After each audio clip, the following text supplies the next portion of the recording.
You're listening to the Launchcast, your favorite podcast on the planet, brought to you by Launchpad 516 Studios with me, your host, George Andriopoulos. We're talking leadership, business, life, and growth right now as the countdown starts. It's like food for your ears. At this time, I'm going to ask that you fasten your seatbelts. Launch sequence. Launch sequence activated. Launch sequence activated. 5, 4, 3, 2, 1. Woo!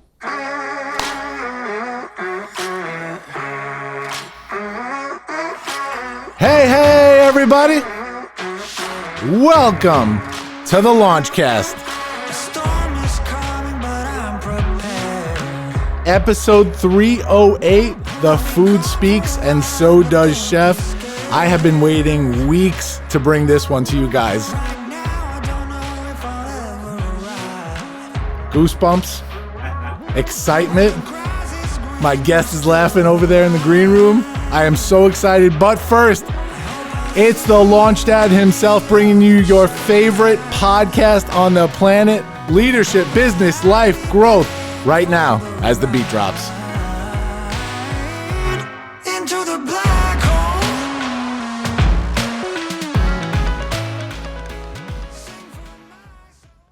What is shaking, everybody? George Andriopoulos back for another episode of the Launchcast, another leadership interview, and I've been promising you this one for weeks. I've been hinting at it, and why I'm super excited right now is that our guest is right here in the studio. This is the first time I've had an in-studio guest since season one, since March, beginning of March of 2020. First time we have an in-studio guest. So I'm so excited about this, and I want to just jump right into this. So I'm going to do the quick intro, and then I will bring this gentleman on screen. We have today Chef Marc Bynum, Mark Anthony Bynum, 3-time Chopped champion.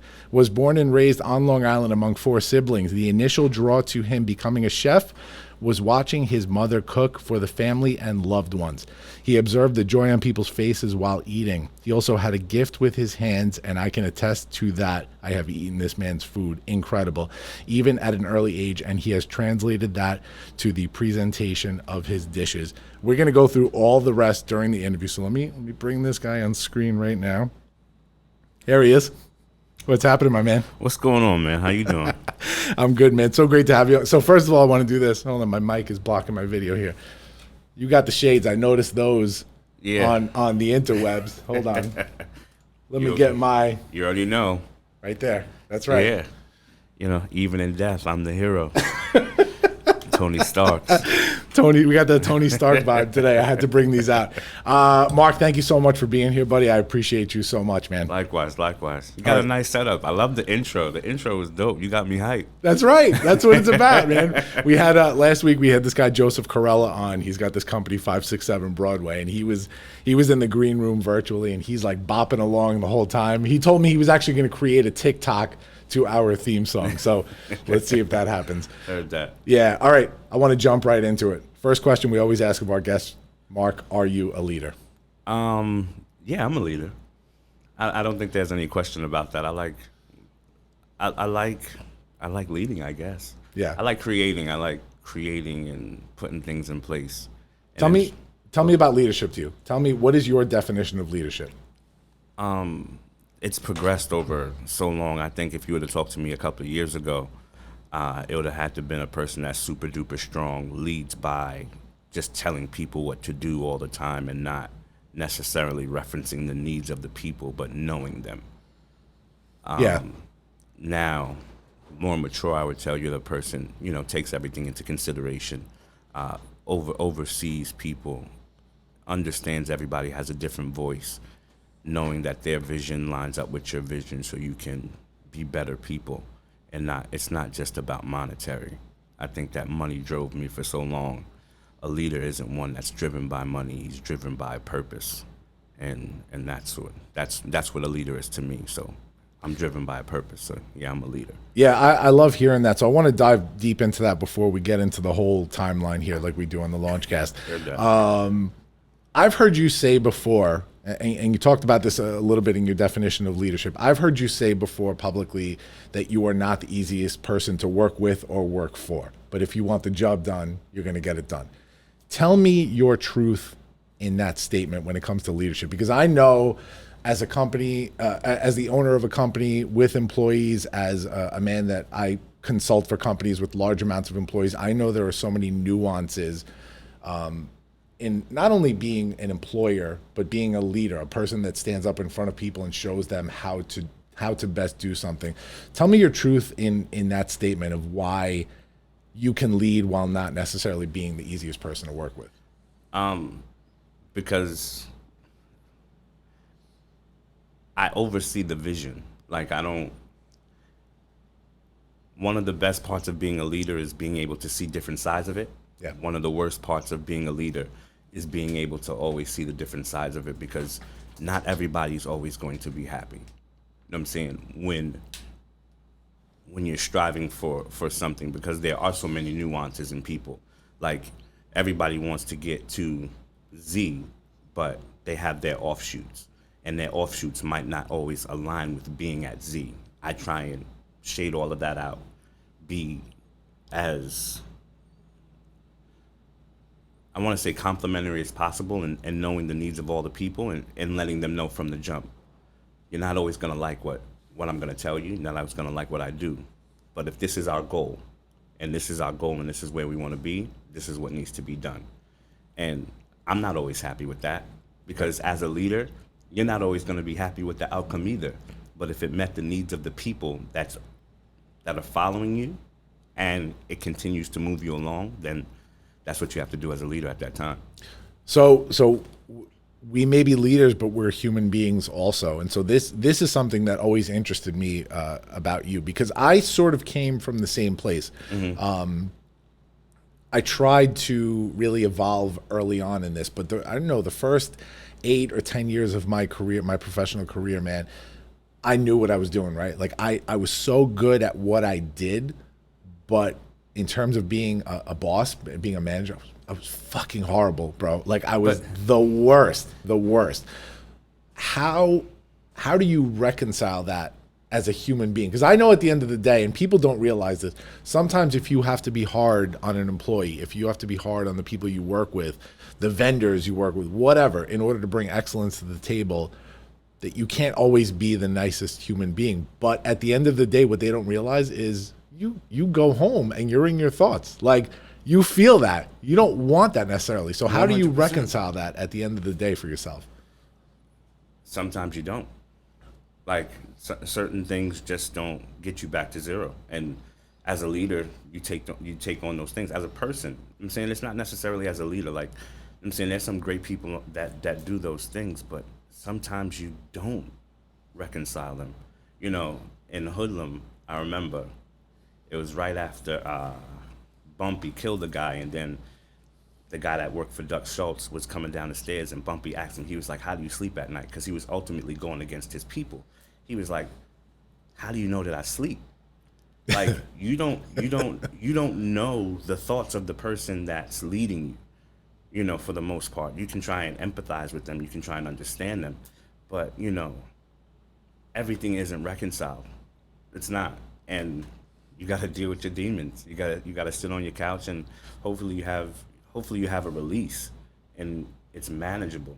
But the demons that we have as leaders, you know what I'm saying, those are the unspoken things. Yeah. You know, those are the things that you keep at home, hopefully to your spouse, and hopefully to your helpmeet and your inner circle, and it doesn't leave. But, you know, us as leaders are just as fractured as the people that we lead, you know, and then, you know, hopefully they become better leaders because they've seen our fractures and fixed them, you know, and hopefully we fix them together. I think that just as much as we lead, we're led by the people that we lead as well, because I'm a different leader than I was 10 years ago based off of the people that have come into my space and created the person that you see before you.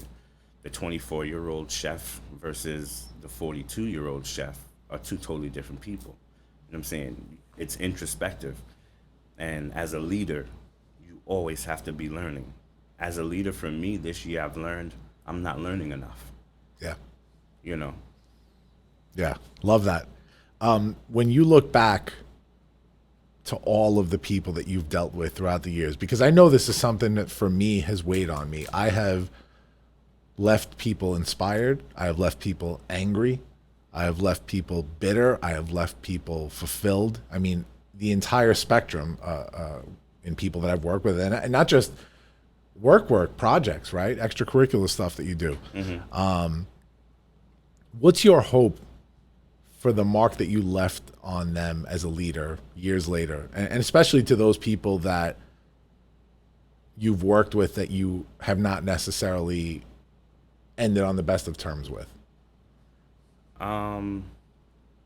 As far as people that work with me, what they'll get from it, Yeah. that they understood the motives, and that as a kid, for me, from my situation, as a kid, all I thought about was owning. All I thought about was being a boss and working to have and wanting to fulfill the needs of others. The weight and the brevity Yeah. Oh, yeah. that you have when you're running multiple restaurants. Everybody is like, it becomes difficult. More than one thought that they were ready for. But going through it as best as you could and navigate. No maliciousness ever. Yeah.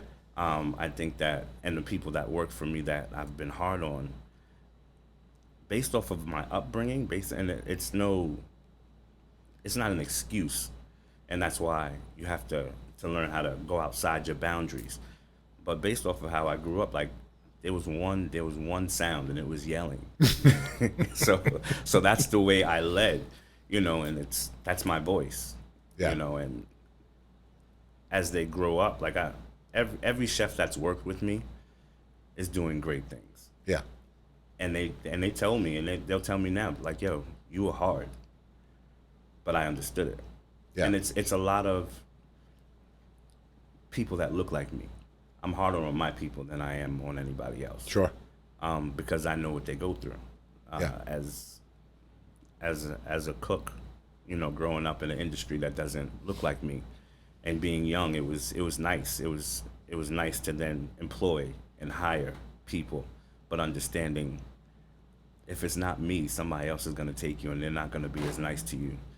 And the fact that I know what you need as a person. Yeah. And I try and help you grow as a person, because when you get out there, they're going to say certain things to you. Yeah. And then it's not going to be nice. So I took a deeper dive in this part. This is always fairly quick, like 1 or 2 sentence answer from our guest, and then we move forward. But I took a deeper dive because I know you, right? When we're going to get into the background, we're going to start at the beginning in a minute. But I know you, and I know that you have always been driven for success, and that you were sometimes misunderstood in that drive. Yeah. And sometimes understood very well, and you've owned up to that you haven't always been the nicest guy, right? And I've had that same journey. And so I find it interesting to dive into the topic of leadership when it comes to that, because we don't always hear that part of it. We don't always hear about the collateral damage along the way. Yeah. And people need to understand that it's not just for other people, that collateral damage. Like, we feel that too as leaders. Like, we get it. I don't think any leader out there wakes up in the morning and intends to mess up somebody's day or ruin somebody's life. If they really want to be a real leader. Yeah. If that's really your calling. No, and they shouldn't feel that way. And everything that I try and do is always purposeful. Yeah. So Yeah. So let's go back to the beginning. We're going to go all the way back. We're going to go back to the Dale, right where we are right now. Back in the day when I was young. All right, we can't. I would love to play that song, but I was about to say it would be a great. I cannot. Heard that. So Farmingdale, New York, right? Same town I grew up in. You and I went to the same elementary school, high school, the whole deal, a year apart. What was childhood like for Marc? For childhood was fun for me. I did what I wanted to. My parents were very, very good in that regard. You know, we went to church. You know, everything was family. Everything was family. Like my brother and my sisters, everything we did together, and childhood was just good. Like walking around the neighborhood, going back into the factories, which are right over here, and getting cookies, and going to the toy factory, and then Bikes. the bikes, Right? the hills. Oh man, always getting a bike. My bike got stolen. My dad went out and bought me another bike. Like, yo, life was all right. You know, everybody having dance contests in the front yard on Saturdays, barbecues in the backyard, going to CI with my cousins. Yeah. Yeah. Like, everybody was in the wagon, bro. Like, everybody was in the wagon. I always wanted to sit in the back because then, you know, back in the day, you know, you would sit in the other way. So you'll be sitting there, you'll be looking at the traffic coming at you. And that's where I like to go because I like to sleep in the car. I still freaking fall asleep in the car. Oh, my gosh. But And by the way, I remember that wagon. I remember because I worked in a deli right down the block here that Mark's family used to go to. I remember that wagon. Yeah. What was it, like not a Yeah, Caprice? it was a Capri, bro. Capri, Chevy. yeah. Chevy all day, bro. My And mom I'm and pretty dad sure still there drive was- a Chevy, bro. There was a religious bumper sticker on it, Yes. right? Yeah. And then she got one with engraved. Yeah, my mom. Yeah, we would get into a car accident. Boom, she'd go get another Capri wagon. You know what I'm saying? We had those stuff with the paneling on the side at first, but you know what I'm saying? She got smart because if you get into a car accident, then you got to replace the whole paneling. So then we just got the Capri wagon with no paneling. And then she said, "Be still and know that be still and know." That was the scripture on the back. Yeah. Yeah. And it was church every Sunday. Long church Sundays, bro. Every Sunday, yeah. It was a first service. We would have to go to first service. Then there was like a second service, and then there was like a third service, and then there was like a fifth service. Yeah. And then we would have to eat, and then that's where everything came about. Like it was food in church. Food in church. My mom was always cooking. My mom was always cooking. If she wasn't cooking for the family, she was cooking for the church. We're gonna talk about your mom in a minute. She's dope. You've talked about before in other interviews that I in preparation for this that I was listening to and watching. You've talked about your experience Farmingdale High School. You called it a diverse melting pot and said that it was a really great place to come up in. I'm just curious, and I want to talk about this a little bit later on because I want to reference an episode of Hot Takes on a Plate that you did with Rob Patron from Restaurant Hunter. Yeah.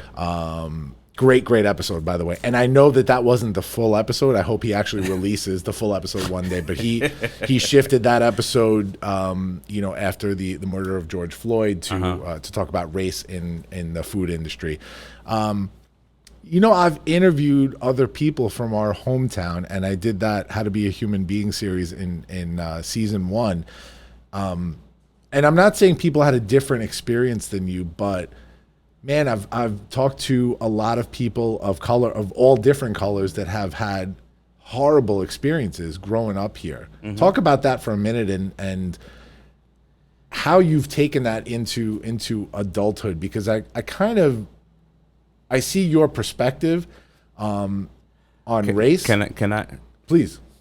Farmingdale High School was horrible to me, bro. Yeah. I should have been playing basketball somewhere at D1. Yeah. No BS. Whether it be football, whether it be basketball. Farmingdale was not good to me. It was diverse in the fact that you had ESL, you had if you learned how to maneuver in Farmingdale High School and in Farmingdale, you would know how to maneuver in life. Because the ones were the ones, the twos were the twos, and the threes were the threes. Yeah. So if you can maneuver with the 1, 2s, and 3s, you're good. If you can't make bread. And that's what it's about. So my take on Farmingdale is the same take of us marching up and down these streets. Yep. My same take is still a take that I dealt with when I was in high school, and they tried to stop my money there. When I opened up my restaurant on Main Street, they tried to stop my money there. It's not. I said it because everything is what you take from it. Sure. If you want it to be where Farmingdale destroyed my life, yeah, Farmingdale destroyed my life. Nah, Farmingdale created who I am. You know what I'm saying? It made me the business person that I am. It made me be able to walk in different avenues. I could speak to my people. They know They know who I am. I could go to the bodega. They know who I am. Right. I could go to Viceroy. They know who I am. And it's respect all across the board.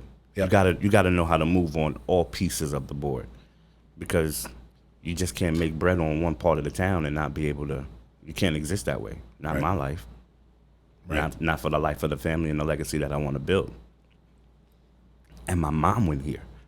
My uncles and my aunts went here. Like, we are all Farmingdale. My son graduated Farmingdale High School. But we know what it is. We know how to move. You have to be able to move in every arena, because one, that's what leaders do, and that's how you build your legacy. Farmingdale created who we are, and we're successful. You're successful. As bad as it was, it created us. Your story is different than my story. We had race wars in Farmingdale High School. Right. They shot bullets. They shot guns. You know what I'm saying? In front of the high school. When that was our year when Farmingdale got shot up over here. Like, they don't talk about those things. You know, like a lot went down.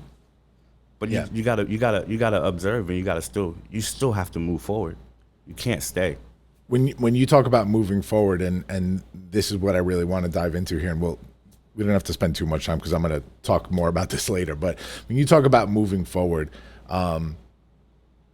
you seem to have this perspective that's unique, right? Because you're speaking for a lot of communities now, right? You're speaking for men, Black men, entrepreneurs, Black business owners, right? There's so many communities that you represent as a human being, and to kind of go out there and say, take my experience and let it build my future. Take my experience and learn from it and make a better future for myself. What's the difference between that person and the person that fixates on the experiences, as opposed to taking those experiences and trying to create change with them, trying to grow from them? I would definitely have to say the team around you and your foundation. I was raised in the church. You know what I'm saying? I preach. I still preach, but I don't call it preaching. You know what I'm saying? So it's the foundation that we have. Like, growing up, you know what I'm saying, in this town, like, the group home was right there. And those were my boys. Like, they're still my boys to this day. I see any of them. It's love every day. I don't hold a grudge. And I think it's your perspective on harboring the hate. Like, the difference between me and a person that wants to harbor it is, what is it doing for you to just hold on to it? You're holding on to that hot coal and you're burning yourself for what? Yeah.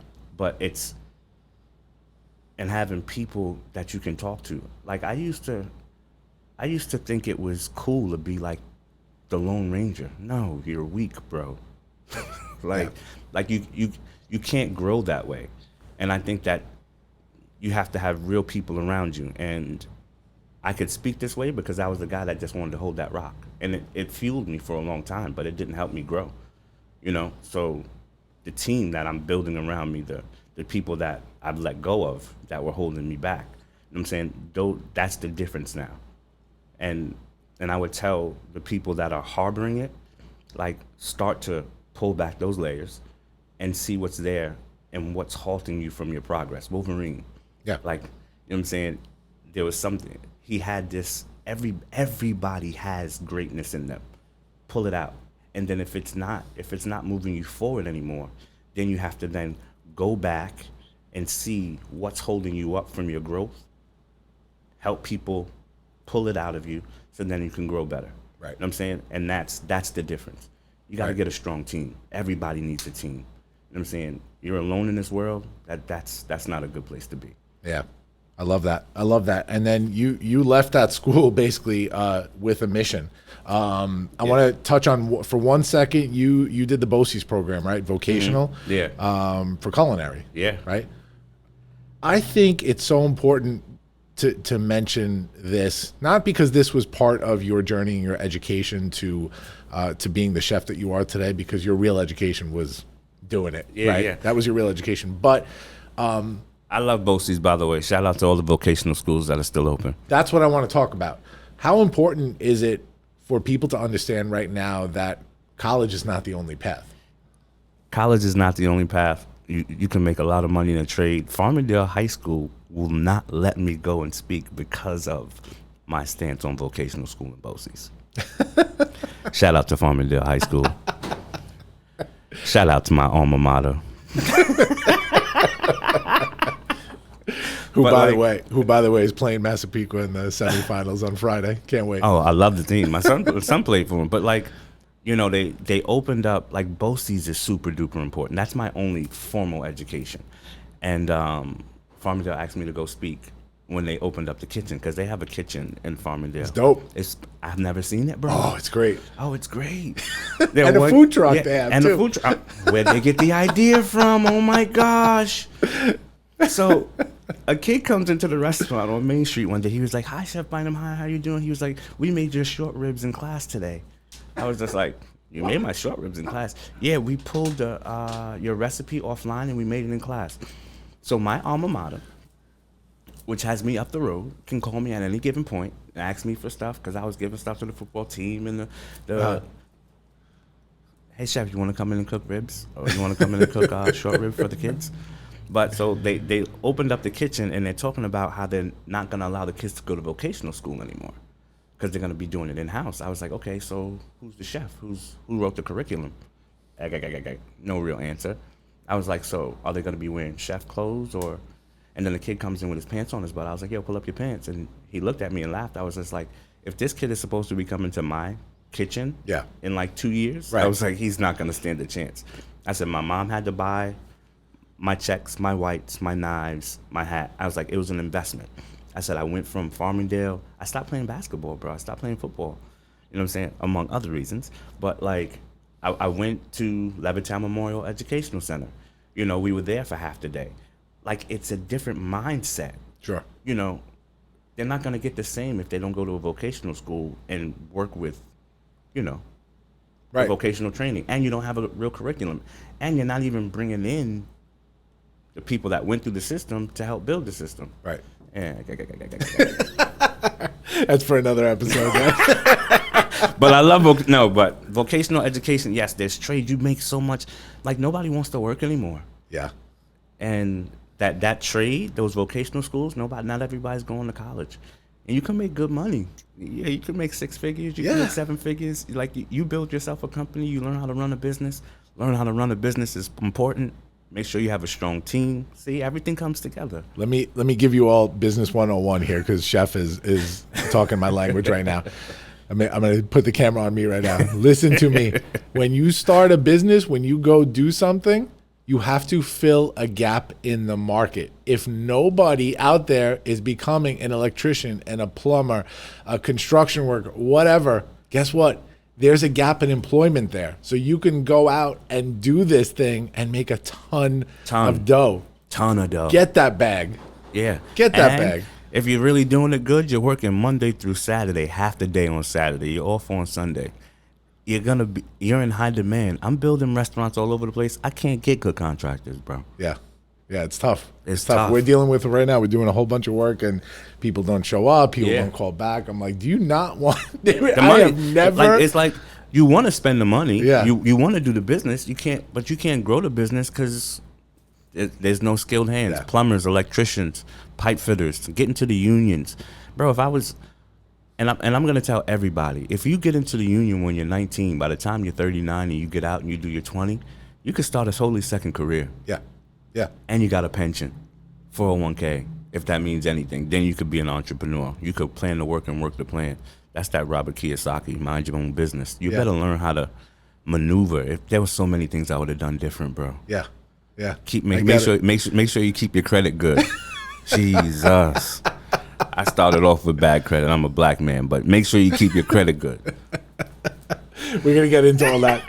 You talked about skilled hands. Speaking of skilled hands, let's talk about Arnetta Bynum Williams. That's my mama. Yo, the dopest lady walking the planet is named Arnetta Bynum Williams. I've watched some great interviews with you where you talk about her and the influence she had on you. I've heard stories about how she once told you that you need to get yourself a food truck. I've heard her give you advice that I know you didn't listen to, where she said start small, but do your own thing.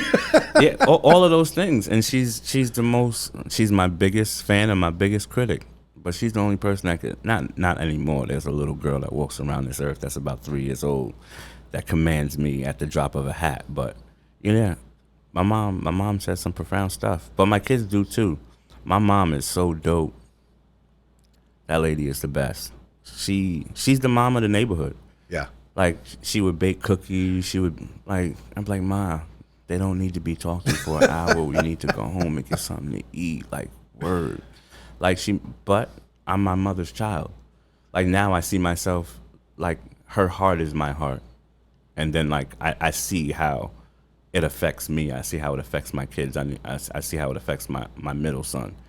But that lady, like, she's dope. Yeah. Like, she's dope for real. Like, she's the reason, she's one of the reasons why I am the person that you see before you. Like, she's instilled in me this, you know. The other one is my Aunt Joni, who passed. And, like, the women in my life, my sister. My sister's my boss. She's a scary person. I know your sister. Like, yeah. Like, always sweet to me. Yeah, though. and I think that's affected my relationship with women as well. Like, I need a strong woman in my life to not tell me what to do, but tell me what to do. Yeah. You know? Yeah. So shout out to the women in my life. Shout out to the women in Marc's life. And although she built that foundation for you, she was kind of the beginning of it all for you, Mom. Mm-hmm. I've heard you talk about how much you appreciate your dad now, James Clinton Williams Sr. Senior, yeah. Senior. Shout out to my dad. Shout out to my dad. I used to think like he held it down. Like when I think about how hard it is to be a provider and how he provided for me and my siblings. Like, there was 4 of us. So there's 5. So there's 5 of us. That's a 7-person household. Yeah. And my mom and dad, they did it. And they did it to the best of their abilities. And, you know, I sit and talk with him now, and I remember it was right when the BLM movement and George Floyd happened, and I had just got finished speaking at the event in Farmingdale, and I came home and he sat and he spoke with me. My dad's up there. I don't even know. I think he's like 70, 71. And he finally started to open up to me about growing up in Alabama, growing up in sundown towns, and there's certain towns that you didn't go to. And I'm just like, yo, I'm 40 years old, and you're finally telling me these things. Like, the trauma of that situation, you know, but also seeing how my dad moves. Like, my dad don't let nothing affect him.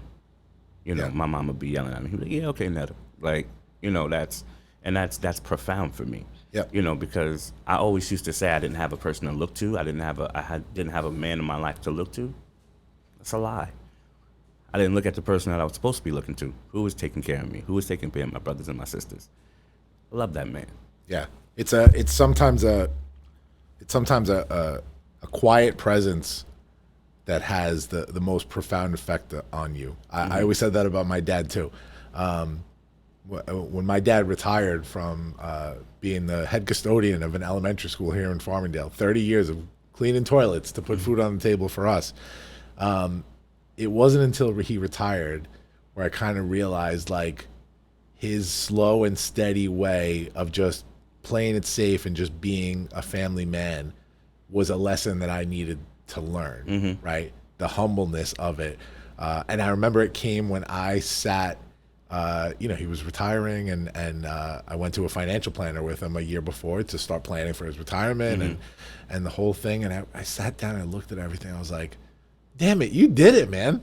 Like, you're in better shape than I am. Yeah. Man. You're cleaning toilets. Like, yeah. And you kind of go like, wow, like, this is a big lesson here. Yeah. You know, this is a big lesson where you did it your way. We always argued about the risks I was taking and all that kind of stuff. But look what you built after all those years. And what he did was allow you to take those risks. Yes, correct. You know what I'm saying? And for me, like, I see it, but for what I want for the future is too great. Like, somebody has to take that leap. Yeah. You know, to build that generational legacy, that generational wealth. You know, somebody. Like, I need to know that my heirs on heirs are taken care of based off of the foundation that we built now. Yeah. And that's important to me. Yeah. Because the struggle, everybody's struggle is going to be different. But the financial struggle totally changes your mindset. Yeah, absolutely. Like to have to know, well, what bill am I going to pay, or what bill is just going to, how I got to maneuver this. When you got money in your pocket, you just move different and you can think different. And the freedom in that's why it's important for me to lead. Yeah. You know, because I know how I felt when the money was tight, like, you know, the Mad King. And then depending on the responsibility, you know, it changes your thought process. And in business, if your business is run by fear, you won't be able to grow it. Yeah. And if you run your life through fear, you won't be able to grow. Yep. Everything works hand in hand. Here's something to think about, something that I learned along the way, and I think this could be beneficial. We both had our moments, right? Mm-hmm. We have both hit it big. We have both fucked up majorly. Oh, we can curse on here? Oh, yeah, we can curse on here. This ain't church. This is my church. Nah, my mama gonna watch this. She ain't gonna bust me in the head. I see you, mama. You know, there's a certain amount of guilt that comes with falling down sometimes, right? And experiencing what we've experienced, the highs and lows, the guilt that comes with, you know, sometimes the people that had to ride those lows with us. Mm-hmm. And then when you start to really think about legacy for your kids and building what you're going to build, there's like this responsibility of, I need to build something where they don't have to go through this. But there was a point where I realized, like, I need to start letting go of that guilt and some of that responsibility, because if they're going to be great, if I consider myself great and they're going to be great like me or better than me is my hope, they need to experience it. I need to be okay with them going through the stuff. I hope they don't go through the same stuff I went through, but I need to be okay with them building their own thing. Yeah, and that, you know, that is true. And I let my kids, I rule my kids like a demigod. Like, you know, I'm Zeus and he's Perseus. There is a demigod in all this. Perseus. You know what I'm saying? That's how I look at my kids. But I let them go through their struggle. All of them. Like, my son is up at school right now, struggling to understand the value of $1. But you know what I'm saying? I let them go through their struggle, but there's certain things that they need to have in place that they're still going to grow. Right. But everybody should have a parachute. Sure. You know what I'm saying? Absolutely. Whether they know it or whether they don't know it. Like right now, we got people jumping out of planes with no parachutes. Some of them are surviving, some of them aren't. But, you know, if nobody survives and there's nothing, that means that the next generation has to then start at nothing again. Right. I want it to be where there's something is built, the name. You know, my sister goes into places, there's like, bynum, chef, buy. Yeah. There's a certain strength to that. And that's what you need to build. That goes way beyond financial. You know what I'm saying? Finance can only get you but so far. Like the name behind or the strength behind your name. That's what.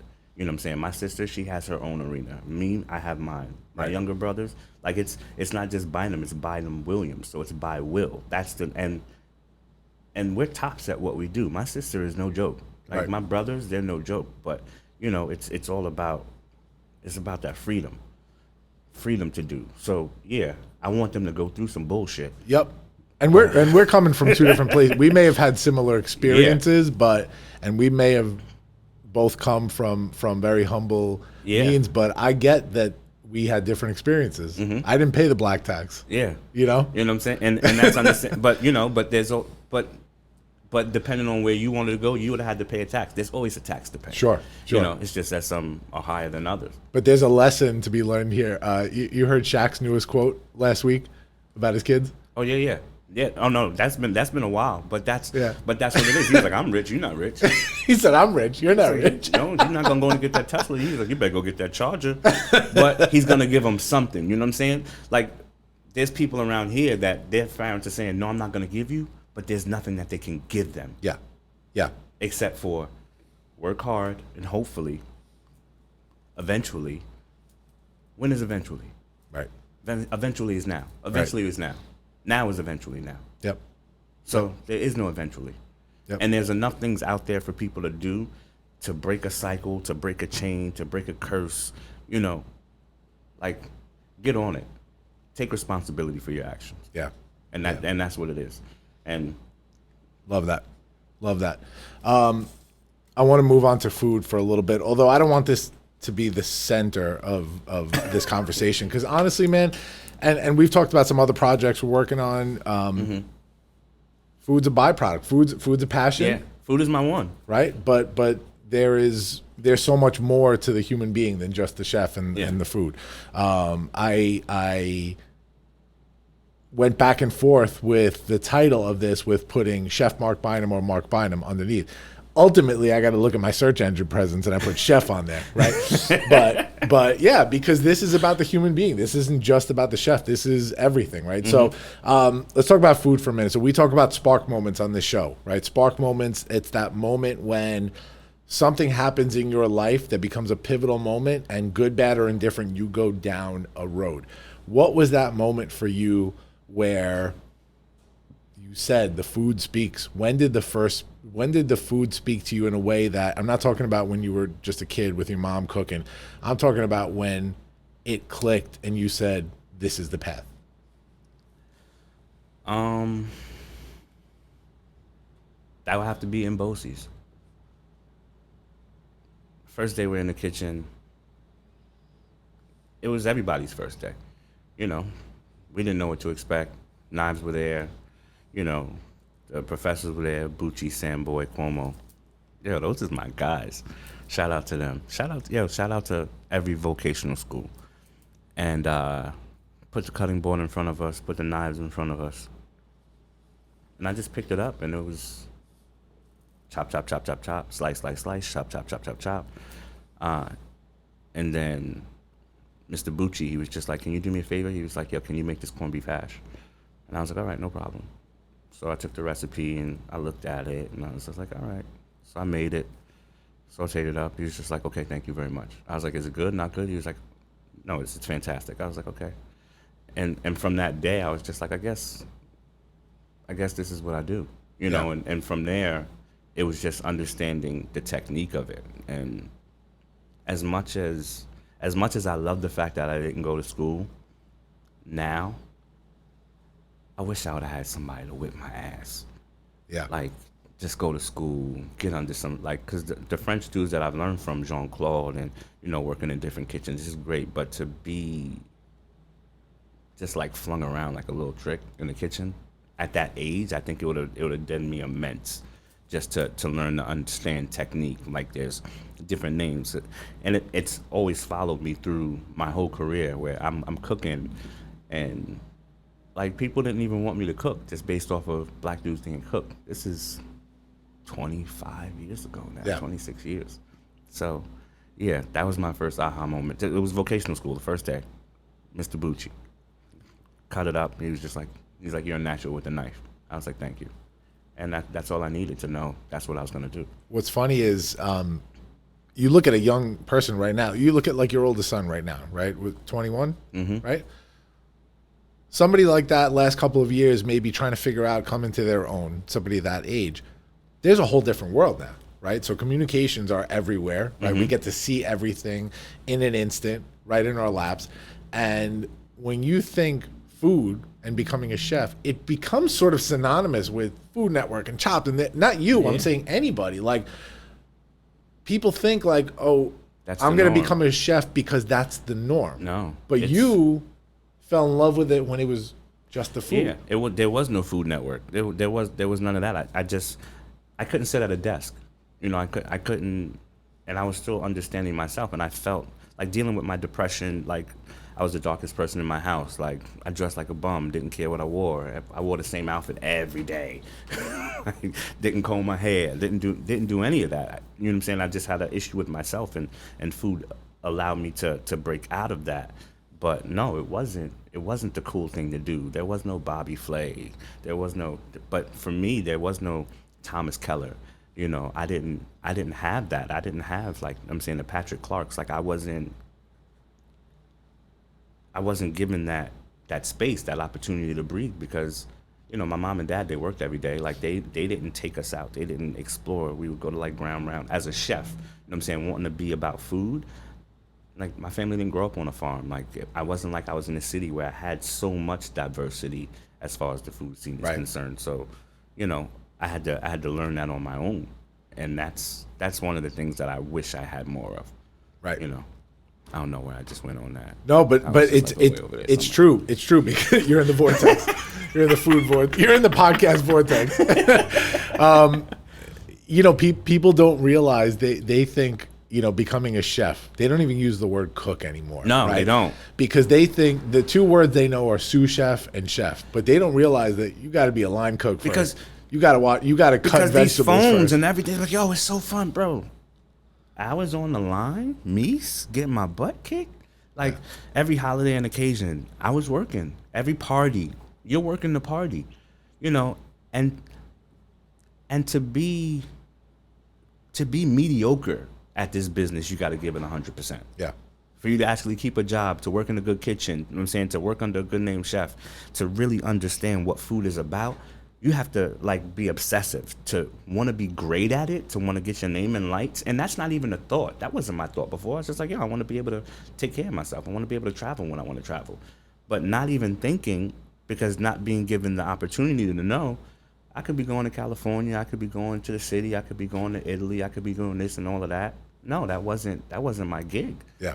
So nowadays, the world is open to these kids. And I think that's what annoys me the most. Like it's so much easier now, but you still got to put in that grunt work, because I forgot more than half these cats have learned. You know what I'm saying? At the end of the day. And it's like you have to go through those things to be a better chef, because to me, chef isn't just being able to cook. That's not what it is. You're leading a team into battle every day. You're setting up pars. You're doing this. You're doing that. The cooking is almost secondary, you know, because for me as a chef, it's a responsibility of me to take care of the people that are working with me. You know what I'm saying? And not just grow them in my food, but grow them in how to cook. I want you to be able to take this trade and move however and wherever you want, because cooking is cooking, food is food. And that ties into being a chef, but also being a leader. A chef is a leader. If you're not a good leader, you can't be a chef. You can't be a good chef or a great chef if you're not a good leader. Yeah. If not, you're just a cook. Yeah. Because you're just cooking food. Yeah. Yeah. I love that. I love it. No, people need to understand the journey, man. Like, as a thought leader out there that does public speaking and stuff, and people might look to for advice, people just see the Instagram profile. People see what's on the surface. And now celebrity chef, but now when I go out, I'm just a cook. Yeah. Yeah. But people don't realize what it takes to get there. They don't understand that even the word entrepreneur, man, what that means to us, the stuff that we have gone through as entrepreneurs. Crazy. But even working for a year, like I worked for 15 years before I owned anything. Like I worked my ass off 60, 70 hours a week before I owned anything. Yeah. And that journey there, that's what people need to understand, that the success doesn't come. We're fairly young, right? We're in our early 40s. But when do they say we're in our early? But when do we start, bro? Like I started when I was 14 years old. So I'm 42 now. So I've been doing this for 28 years. Yeah. Yeah. Like, so what's fairly early? Because when you guys were like out running around and enjoying yourself, and besides from the fact that I had a kid when I was 21, like we're not. That's a totally different part of the situation. You know what I'm saying? So no, it's not where it just came overnight. Yeah. Yeah. I don't know. So success did come, though. I'm not going to get into the whole journey. You want to check out Marc's LinkedIn, Marc's website, Marc Bynum Creations, right? Is that Marc Bynum Concepts? MarcBynumConcepts.com. It's okay. It used to be M Bynum Creations, so I can understand. And we'll put everything in the show notes for you guys. You'll check out the whole profile, everything that he's done. But he has worked in a ton of places, and line cook and sous chef and executive chef and the whole deal. But the name Chef Marc Bynum became a thing after you were a Chop champion for the first time.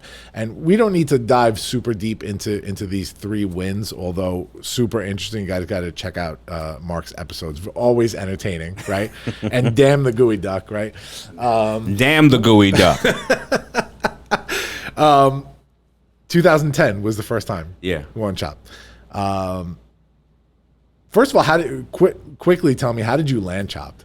I responded to an ad. You know what I'm saying? Something came up, and I went in there. I was at Teller's at the time, and I knew the road there was gonna end because I wanted to grow more. So I responded to the ad. So I'm sitting in the room, and there was a girl. She was kind of cute, so I was talking to her. Then they pulled me in. They was just like, "Can you?" And I was just being myself. They was like, so they asked me questions. They was like, "You're great on camera." I was just like, "Okay, thank you very much." They was like, "We're gonna be giving you a call." I was like, "Thanks." They was like, "Can you keep this same energy on camera?" I was just like, "What energy?" I was like, "Yeah, I can keep being me on camera." Sure. It wasn't even can you cook. You know what I'm saying? That it was just, it's for TV. They want content. And then, that's how I got on the show. Yeah. That's one of the reasons why I lost my job at freaking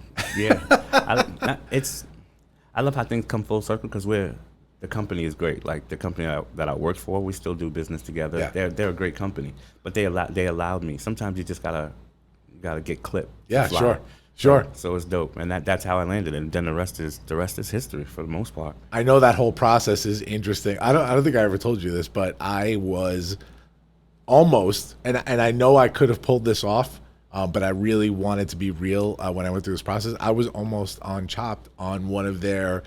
They were doing a nonprofit special, where they just bring in like a regular average person. And I had come across it and I put a thing in and they loved it. They called me, one of the producers, and we went through the whole thing. And I know for a fact the reason that I didn't, because I made it to like whatever, second, third round. I know the reason I didn't get called was because I was very honest with her. I said, I cannot cook desserts. I am a very decent at-home cook. I love cooking at home. I cannot cook desserts, and do not call me chef on screen because I know they still do that even on those amateur. Do not call me chef on screen because I am not a chef. And I go, I want to make those 2 things clear, and I didn't get it, and I know that's why I didn't get it. Okay, so you bombed it on purpose. Gotcha. Well, listen, man, I'm not going to go on there and not be me, right? Fabrizio, our mailbag has been blowing up lately with questions about the Launchcast and our beautiful studios here and how we produce this whole thing. What do you think? You think it's time that we give them the secret? Yeah, I think so. Hit me with some dreamy stuff. Good. Guys, it's time to tell you that the Launchcast, your favorite podcast on the planet, is now produced by Launchpad 516 Studios. What is Launchpad 516 Studios, you ask? Well, I'm going to tell you. It is our brand new podcast production company operating right here at Launchpad 516. Who am I talking to right now? I am talking to people with an existing podcast. I am talking to people with an idea for a podcast. I am talking to anybody that has an important message to get out there, and they want to do it on the biggest platform on the planet, podcasting. Guys, hit me up with all of your questions. I'm going to fill you in a little bit right now on how we do this. So, podcast production from us means we are doing everything from the admin side of producing your show to filming, recording, and editing to post-production to monetization of your show. Fabrizio, they like that. Monetization. That means you get to make money on your hobby and turn this into a potential career. We are bringing on a ton of shows under the Launchpad 516 Studios banner, and I am so excited to get this thing started. Contact me at Launchpad CEO on Instagram, Facebook, or hit us up on the email, media@launchpad516.com. You are not going to want to miss this opportunity, guys. This is going to be big. The one thing I wanted to talk about was, so I watched a part of this back recently, and I just find it so funny, man, because you were so much younger. It was 11 years ago, right? Yeah. And you kept using the word sexy and yeah, that was the word at the time. #sexy, double X. If I had to, I saw 2 different things there. I saw the facade, and I saw the hungry young man there. So if I had to use descriptors for that guy, I would say hungry, I would say cocky, I would say talented, I would say naive to a certain degree. I know that person isn't you anymore. You're an evolved version of that guy. Tell me why that's not you anymore, and why you evolved how you evolved from that person. Well, in order for me to tell you how I evolved, that person that was there was just fed up with the BS. Like, you know, going from space to space, restaurant to restaurant, and one, not being appreciated, but losing my job because people were intimidated. It's not that I didn't work well. It's not that I didn't do any of those things. So by the time I got to the show, this is my opportunity to show forth my skill set, and nobody's gonna beat me, you know. And from that, 3 times prior, getting shut down from Top Chef because I didn't have the pedigree for it. If nobody gives you a chance to create pedigree, how then can you create a pedigree? So just annoyed. So by the time I got there, I was just like, fuck all these people, whoever's in my way. Oh, sorry, Mama. Sorry, Ma. I'm sorry, Mama. I had to do it to him. Mama, we made it. So, but like, it was just like, yo, whoever's in my way, just move, like get out. And that's what it was. Now, I'm not angry. There's nothing to be angry about, because the anger only keeps you enclosed. It doesn't allow you to grow. And it doesn't allow people you can't appreciate people who are really loving you because you don't love yourself. Yeah. You know what I'm saying? And that's the biggest difference between me 11 years ago and now, and having to understand and take responsibility for my own actions. Yeah. You know what I'm saying? And that's what it's about. You could blame everybody else all you want to, but you know, for me, it's been such an evolution, because it's like every part of your life has to change in order for you to change. If I can't keep good cooks, and I'm turning good cooks off, it's not the cook, it's then you. Yeah. And once you understand that, I can't keep a good person because it's not them, it's you. Like, what about you is banged up that you need to fix so then that you can move on.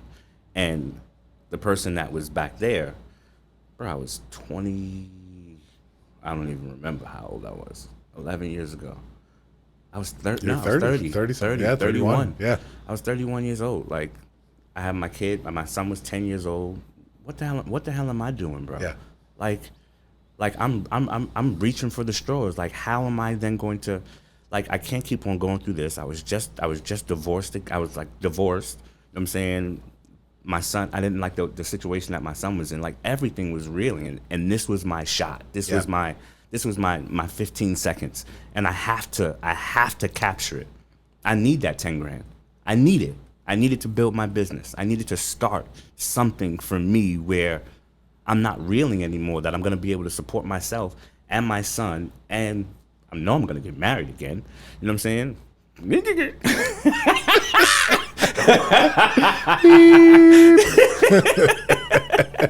But you understand what I'm saying? Like, yeah. where does it start? And that's what it was. So that dude was scared. He was a scared, young, hungry hustler. Yeah. Yeah. And I saw that there was such an immense difference in not only you, but the evolution of your cooking between the first and the third, right? Like, it was crazy just to see it. Yeah. But you were still so good, man. Like, even in on that first one, when it came down to the food. Yeah. And it was funny. I remember watching the chefs, you know, the judges, like, they loved. I mean, you had them. They were very like intrigued. Well, that was the first. The first episode was the first all-female panel. So you had Amanda Freitag. Yeah.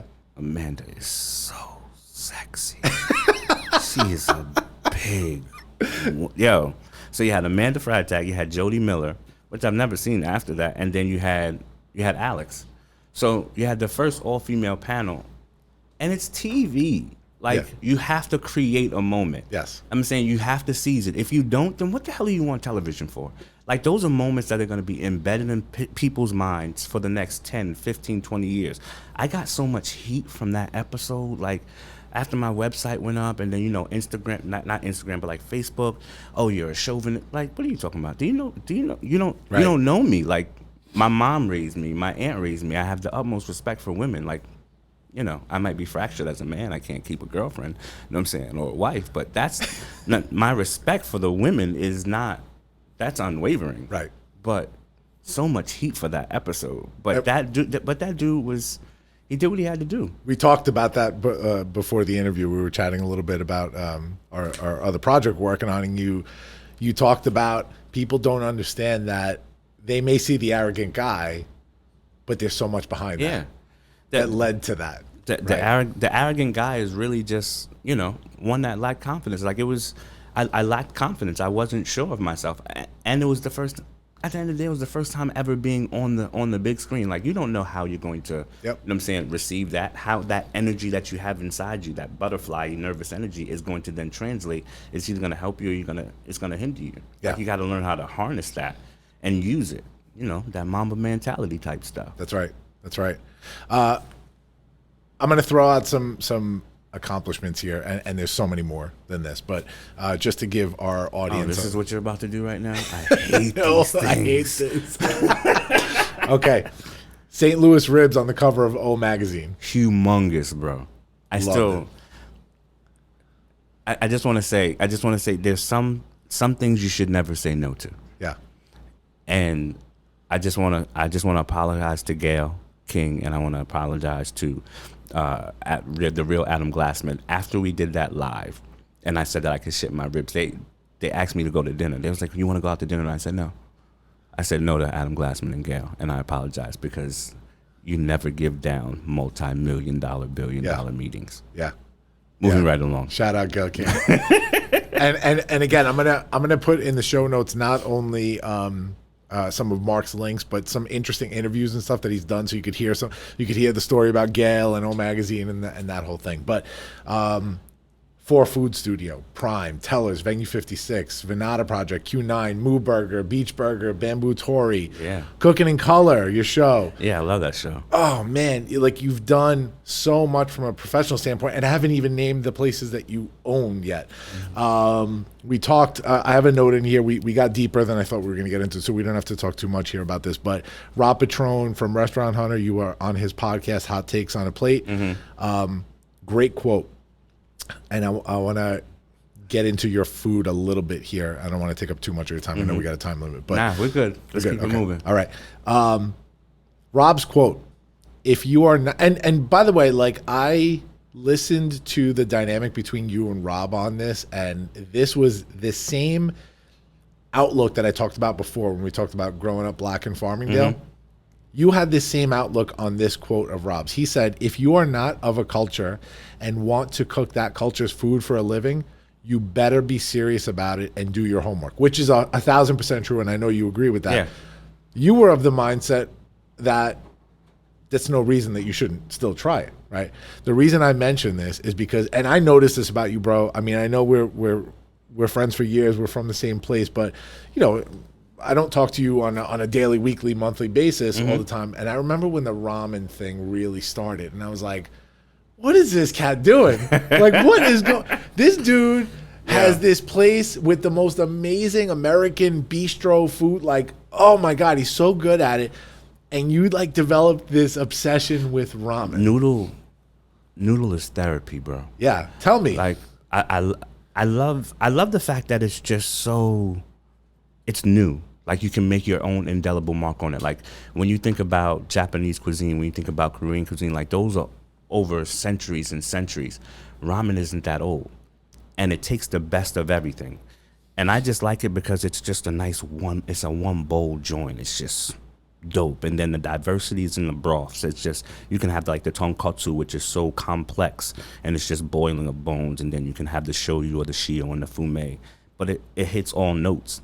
But for me, it just awoke something else in me. I was just like, yo, I could take my barbecue, I could take my Southern, I could take my French technique and put it all in this one bowl and it just be jam.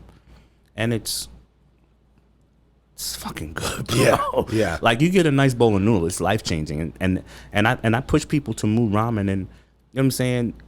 That's the reason why I do noodle, because of Moo Ramen. Because he's cool, his family's cool, you know what I'm saying? We had some issues, but it's all right. Because I wanted to do ramen too. But like he was of Asian descent, but he was raised by a Jewish family. You know what I'm saying? On Long Island, and like Pork Jeff. And when he told me that, he was just like, you don't have to take their tradition and like, you know, do it bone to bone. He said you could put your own spin on it. The dude was putting corned beef in a bowl of ramen. Like, he got a Michelin star notification. Like, he's that dude. Like, that's why I love ramen, because it's just, and that's why I have my ramen truck, and we're about to launch it off. I'm about to park it right up here on Main Street and tell somebody to tell me to move. Y'all tell me to move again, we're gonna have a fight, I swear. The next time I park up my truck, now everybody parking their trucks everywhere and ain't nobody saying nothing. But we ain't gonna get on that. Y'all know what I did for this culture. Y'all know what I did for food on Long Island. I'm not playing games. Let's go. Anyway. Let me ask you with that, because this gets me, right? Because I'm the same. I've had ideas where people are like, "Woo, you sure about that?" You know, and I'm just like, at ramen now, bro. Look, I'm sure. Look at it. I'm looking at my stuff. Like I was working on my tonkotsu, bro, 5 years ago. Like, you know what I'm saying? MB Ramen in Huntington. They can say what they want to say. That's my MB is for Marc Bynum Ramen, not nobody else. But it's okay. Y'all could take it. Y'all could take it. Are they still open? Yeah, they still open. I'm still waiting on my 30% that I'm supposed to get bought out. But it's okay. It's okay. It's okay, but it's not okay. I remember when MB opened up, and you got reviewed, I think, at Newsday, and it wasn't the greatest review, right? And that's why I got pissed off, because when they did the review, I was in Mexico, and Newsday hit me. They called me. They was just like, "Yo, chef, it wasn't." I was just like, "Well," and then that's when the cooks were like, "Yo, they're changing the broth. They're doing this. They're doing that." And for me, I was always naive and thinking it'll be okay. It'll be okay. Yeah. I thought that because the work that I put in. You know what I'm saying? And sometimes as a business and sometimes as a leader, we can think the work that I put in enough foundation where people won't believe the chatter. You got to shut down that chatter. Yeah. Like back in the days, 30, 40 years ago, 10 people turned to 11 people. 10 people now turns into 1,000, turns into 1 million. You know what I'm saying? And it begins to eat away at your brand, you know. And I was naive in the fact. And I was also not in a good headspace. Yeah. So I just let it go. Yeah. You know, but no, I didn't like that. I didn't like being dragged. I don't like being dragged in the paper. And I do remember here, and I don't know how I heard about this, but they didn't use the noodles that you normally use, right? Yeah. Was that the thing? Yeah. Uh-huh. Yeah. And as a business owner, as an artist, you like to use certain things because of the way it gels with. A painter uses a certain paint because it works well on a canvas that he uses, so forth and so on. In anything that you build, you want things to match. The noodle has to match the broth. The broth has to match the noodle. Yeah. You know what I'm saying? About that whole ramen thing, I don't like it. It's different when he was doing takes on a plate. Every food that I do is not a money grab. Like, I'm Nigerian by descent. Yep. I don't do jollof. I don't do those things because I don't want it to be where it's trying to be a money grab to my Nigerian culture. I do things that I've studied and I learn because I love the art of it, you know, and that's important to me. So I don't know why I just went there, but no, it makes sense. Because really this was about. I have in my notes here successes / failures, and I put MB Ramen, not the failure of the business. No, the ramen, the idea of ramen. I saw that you had that obsession with it. I saw that you were committed to making it as good as it could possibly be, which I respect big time. And I've never actually tried your ramen. I've been to every restaurant of yours but dope. that one. I'll get it on the food truck, man. Absolutely. But you know, it's a testament. It's a testament to getting out there as a leader and deciding I want to do something and I'm going to become a master at it. I'm going to commit to excellence as a leader in this thing that I'm doing. Yeah, and I thought that was what Hush was. You know what I'm saying? Because like I would have young black chefs come, you know what I'm saying? Shout out to all the chefs. Shout out to all the chefs cooking. Shout out to all the chefs wanting to cook, all the aspiring chefs. Like I had young chefs coming in that were like, yo, you did it. I was like, yeah, it's not easy, but you could do it. And that spun off other chefs knowing, yo, I could do it. Like Bayview Kitchen, those are my boys. They work for me. You know what I'm saying? Shout out to, you know what I'm saying, John Harris. He's in California. He has APT. Like, he's doing it. Shout out to everyone. Like, you know, you gotta, even in your struggle, you gotta show people that you could do it. Yeah. And you gotta wear it well. That's the leader. The leader, like, you know, even like I spoke about Billions when we were talking before. Like, you know what I'm saying? You could get beat up, but you still got to show your team. Like Chuck gets his butt kicked by Bobby all the time. Yeah. He still comes back fighting. Yeah. You know what I'm saying? Because he gets his wins. Like, so you got to show your team that you can still get your wins. And I think that that's what we did at Hush, and that's why things are starting to pop up different, because they see, yo, I can do it. I can have a family. You know what I'm saying? And that's more of a legacy to me when I can say 3 of the chefs that work for me have their own restaurants, or, you know what I'm saying, they were just on Top Chef, or they just did this, or they just did that. Like that's important to me, because I know I'm building for the future. Yeah. Just like for my kids. Yeah. It's all the same. Speaking of Hush, so I'm going to go through this story, and then we'll talk a little bit about 291. So he called it 291 too. Hush. Oh, I don't even call it Hush, bro. It's 291. Hush Bistro. Yes, sir. Really, that was your first solo place, right? So the story was that you were looking for a space for a restaurant. You had lost another space that you were trying to rent out. Somebody else got it. It was what was it? The Vietnamese spot. Oh, the Fall Place. Yeah. Yeah. I was gonna sign that. Rolling Spring Roll. Rolling Spring Roll. Yeah.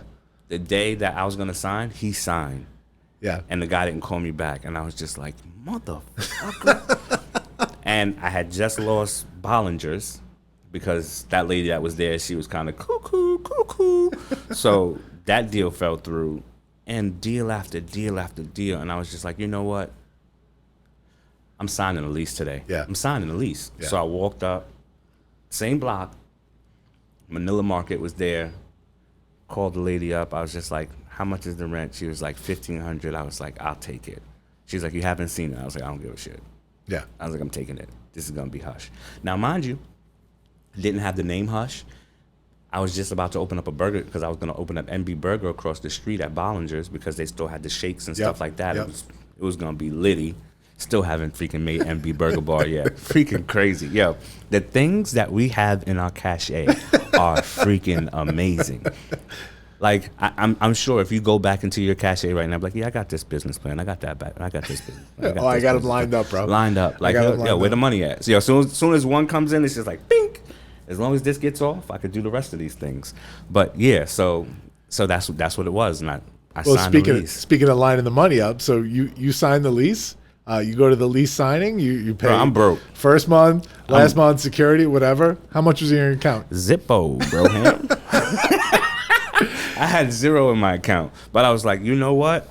I was doing a lot of consulting work. I had a lot of money out on the street, and you know what I'm saying. As a consultant, if you don't get your money up front, and you're trying to pull at them after you done set them up, it's kind of difficult. I had like 120 grand on the street, and I was like, I can't keep on doing this. You know what I'm saying? I have a family. I have a son. I have a son on the way. Like, I got a new wife. So all of that stuff, I was like, I need to do something, and I was just like, I need to open up a restaurant, faith-based project. Yeah. And then I signed the consulting, and it came. And it came, boom, and that's the money that I needed to cover the last. Yeah. Then I put up a crowdfunding. It was like GoFundMe or something like that. You know, I'm not very computer techie, so it was all chopped up. It was horrible. Yo, I could cook. I can cook. Let me ask you, because we're gonna a little bit later before we start wrapping up in a little while, we're gonna get into fatherhood a little bit. But that decision to dive in, sign this lease without having any other money and just putting the faith in it, like that this is gonna happen. Project. How do you justify that as not only a business owner but a father and a husband? Like, what does that decision look like to you? What do I've got to lose? Yeah. You know what I'm saying? At the end of the day. But this isn't like me not understanding. This is me, this is, what year is it? 2014. So I've been cooking since, I've been cooking for what, 20 years. Almost 20 years, yeah. So, opening up restaurants for people, understanding what they're doing, understanding business to a point. But when it's not your own money and you're not running back office and back of the house like you're supposed to, I'm saying you really don't know, but this is my shot. Let me do it. I did CHOP, you know what I'm saying?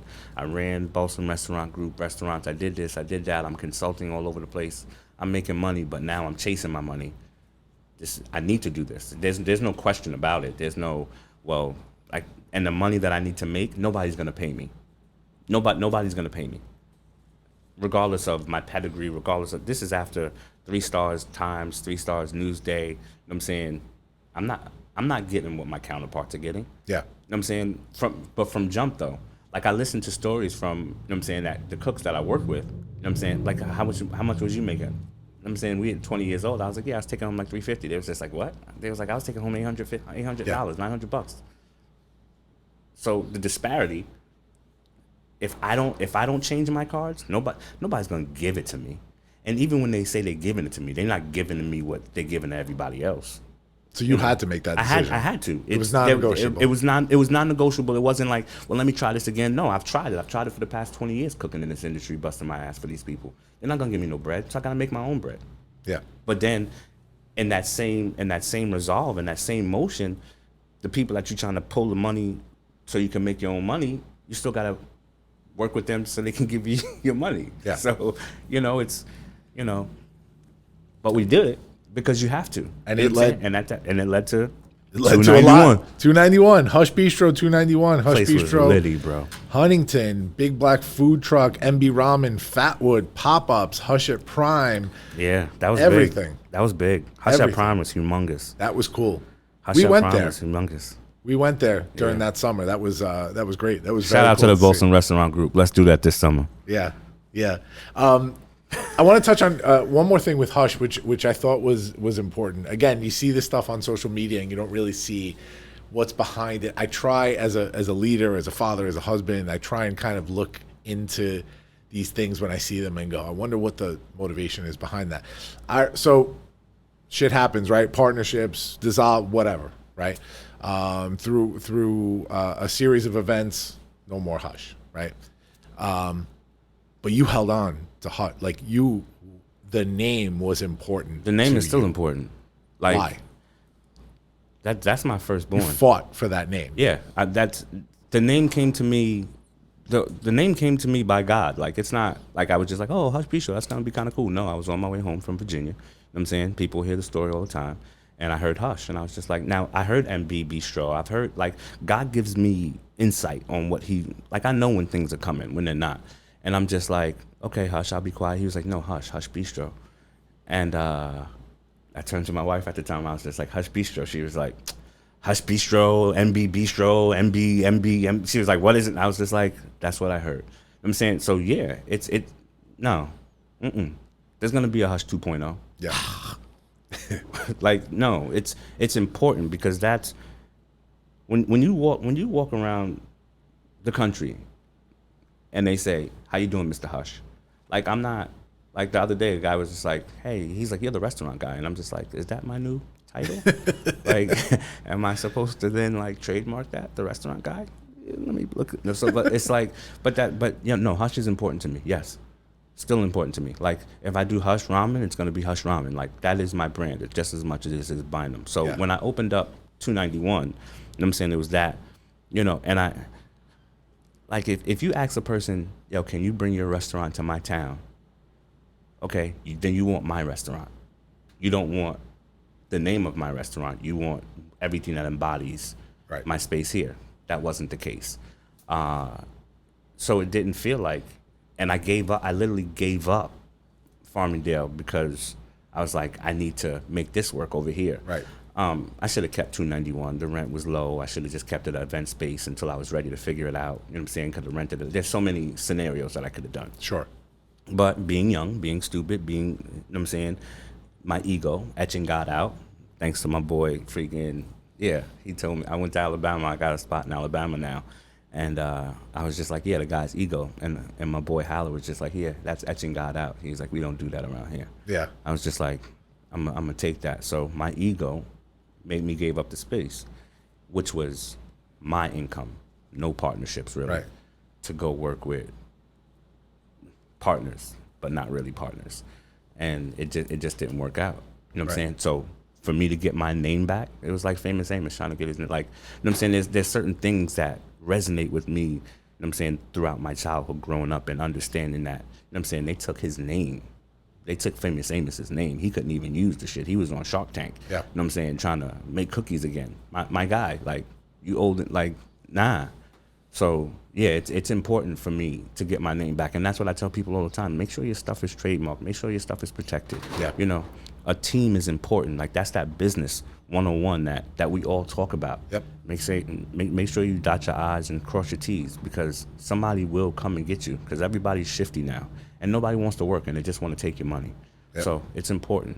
The Hush name is like and what makes me really fight for it is my middle child, which I know he's going to. Isaiah is profound. All my kids are profound. But he told me one day, he was just like, I was like, what do you want? He was just like, I want my own Hush. Boom, done.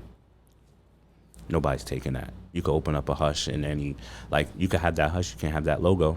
And then when I open up Hush again, you're going to have to take that off. So for those people that are rocking a Hush right now, in the next 18 months, I hope you're going to be willing to change the name, because the kid is coming back.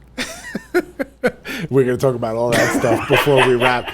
And Isaiah, is he still doing his food critic thing? Yeah, he's it's just tacos, bro. Like he's crazy with his tacos. Like, he'll spit it out. He was like, and we'll go to a place 3 or 4 times, and he was just like, they changed the recipe, they changed this, they changed that. This was All right, wrong. This. that's okay. Yeah. Oh no, I know some dude who's crazy with his ramen. Yeah, for sure. The ramen is it, and yo, he's dope. My oldest son, he does this. He does like the media and stuff like that. And then Bella, she ain't gonna have to do nothing. But she gonna do something. Well, that's what I want to talk about next. I want to talk about family. The kids, first of all. I got 3 of them. 3 of them. What does that mean to you? When we talk about your professional drive, when we talk about everything you're out there doing, because I know that there's so many blurred lines between professional and personal for guys like us, right? We're creatives. We want to involve everything. I mean, I talk about all the time how I built my business out of divorce. I built this because I took a couple of years off, and I had to be the available dad. I had to be there for every field trip and coaching and class party and everything. So I needed to start my own business so that I could build it around my personal life. And guess what? They're so intertwined now. So what does that mean for you with your kids?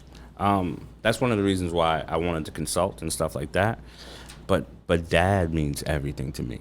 You know, my oldest, and like I have my 21-year-old with my first wife, then I have my 11-year-old and my 3-year-old with my second wife. I am now happily divorced. And it's a great feeling not to be divorced, but for everybody to start to mend and grow. But with that said, like, my kids, they're fresh. Like, that, to me, I think that it made me a better chef. It made me a better person. When my daughter came, it just made me a totally different dude. Just to know that she was expected, and know that that's what I always wanted, which was my daughter, is something that's uncomparable. To my boys, like my oldest, he was with me when we were poor, so there's a different drive, and a different understanding. And then Isaiah, he was just like, what do you mean I can't go there? My dad is my dad. You know what I'm saying? So it's different. And then Bella really hasn't experienced, you know what I'm saying, who her dad is just yet. Yeah. Which I think that when she does, I think it'll be cool. But, you know, I fight for the legacy of them because, like we spoke about before, I want to create a foundation. Yeah. You know, I don't necessarily know, and I spoke to my mom about this again on Sunday, who my great-great-grandfather is. Like, we need to know our legacy. We need to know where we come from. But we also have to create that foundation. So that's what I'm trying to do with my kids, with the name, so forth and so on. They're all so different, and they take a totally different, you know what I'm saying, valve of my heart. There's not one higher or lower than the other. Yeah. I don't know, maybe Bella, but Well, I got two. I started with the girl, so I know where you're at, man. I know where you're at totally. Yeah, so, but that's different. But it's just, you know, and now understanding certain things that I do, I have to leave for them, you know, but still trying to live my life and have a balance. And it's different. It's difficult because I'm still at 42 years old. I'm finally finding myself. You know what I'm saying? Yeah. Am I 43 right now? I'm gonna be 42 this year, so that means you turned 43. I just turned 42. October 23rd. All right. I don't count. It's like, yeah, whatever. but yeah, so like, but that's why it's so important that I speak to my dad didn't speak to me until I was 40 years old. Like, I make it an effort to speak to my children, let them know how much I love them, because I understand the hang up, especially for being a young black man in this world, of not hearing it and then thinking, just, you know, an idle mind is the devil's workshop. And then if you're not filling that space with love, then who's filling that space? What are their motives behind it?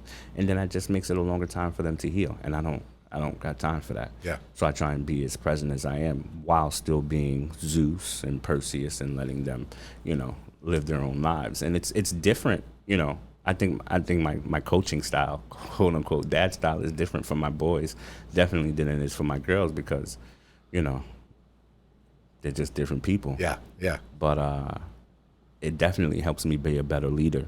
It definitely helps me be a better person, and more patient. Yeah. I think my daughter allows me to be more patient, which then helps. She's going to test that real soon, trust me. Oh, I know. She's going to test that real soon. That's why there's weed, a lot of weed. So good segue, bro, because this sort of ties into family, ties into weed. I want to talk briefly, and then we're going to start wrapping up. I'm going to talk about the importance of acknowledging mental health issues, the importance of dealing with mental health issues. So it's twofold here, right? You've talked about mental health stuff in your social media a lot, but it's no secret that mental health issues in the restaurant industry are a thing. Yeah. I mean, Anthony Bourdain. I mean, you know, it's a tough industry, man. It's a tough industry. I was in the industry in two different ways. One, you know, really not related to restaurants, when I was in the deli industry when I was younger. But man, I waited tables and bartended for years while I was still employed in the pharmacy industry, just to make ends meet to save for a house. And I saw it all, man. Like, I mean, it's a tough world to live in. How have you sort of reconciled that? And I'm sure the answer is that you haven't yet, but you're dealing with it. But what does that look like to you, being in this industry and balancing all of it, and your mental health, being a father, an entrepreneur, a restaurateur, a chef, all of it? You take it in wins and losses. Yeah. Just like everything else, you know. Being divorced twice, you take those losses. Having 3 beautiful children, you take those wins, you know. But eventually, you know, hopefully sooner than later, hopefully before you lose all your shit, you know, for some of us, you know what I'm saying, you got to lose it, but it's necessary to lose, because now you have a starting point. Yeah. You know what I'm saying? And for me, you know, it's funny how you think that you don't have mental health issues until you realize you have mental health issues, because it's a stern look at yourself, and you can only look at yourself when you reach the bottom, you know. Yeah. And so many times I've said this, I was just like, there's like, well, how do you know when you've reached the bottom? And I was like, you'll know. Like, and you'll wake up and you'll be like, how the fuck did I get here? Yeah. Yeah. Like from where I was, like, and I look back and I was just like, yo, I had a wife, I had 2 beautiful children, I had 3 beautiful children, I had my house, I had a business, I had 2 businesses, 3 businesses, 4 businesses, 5, 6. Cover up old magazine, not happy. I couldn't. I'm gonna be honest, a blur. From the time I opened the restaurant to right before COVID. You know, understanding, like I was at war. I was at war with myself. I was at war with the world. I was at war with everything. And the view of success was great. It allowed you to do certain things. It allowed you to go certain places. It allowed you to, when I say you, I mean me. It allowed me to go certain places and do certain things that I normally couldn't do because the finance was there. But at the end of the day, the finances being there was what eroded you from being able to look at yourself and say, you're the issue. Yeah. Because the money's there, you know, because what are you talking about? The bills is paid, this is paid, sit your ass at home, I'm gonna go out and do what I wanna do. And that wasn't it. And then once you reach rock bottom, like, yo, oh, it was me. And you drove away everything and everyone that you love because you was etching God out. Yeah, I've been there, man. I've been there, and it transcends industries. I mean, being a business owner is just such a tough thing, but going through that rise and fall and maybe rise again and fall again. And this was with, and for me, it wasn't substance. Like, it was my own, like, you know, people were like, oh, you were doing this drug? Nah, I was high off my own ego. I completely understand that. And, you know, and for some people, it's easier for them to say you were, you know, incapacitated in some other way for them to just say, nah, I just fucked up. Yeah. You know, there was my blurred vision was my blurred vision. Nothing blurred my vision. Yeah. You know, I blurred my vision. And it was through years and years of not addressing issues, not talking, just holding it in, harboring it in, and not growing, not having a strong team, and all those things. Like, at the end of the day, if you don't have those things in your life, you're going to come to a breaking point. Yeah. And depending on, and it doesn't matter who's there. And it ties back into that collateral damage because you've just been masking the pain for forever and not dealing with it until you're forced to deal with it. And then there's the road back. Yeah. And what people need to understand, I'm so happy you said all of that, bro, because no, seriously, man, like it's people need to understand this. Part of this, right, why I love bringing people on here is because I also, as a person that, you know, creates stages for other people, whether it's with TEDx or whatever, you know, this new I gotta get back on company. There. Word. After we build it. I got one more only. That's it. Next year's my last one, but I got a new thing happening. Heard that. I got a new thing. Besides the other thing. So anyway, so many things. Right? You know that. People need to understand that there are layers to all this. We talked about this before, the onion, right?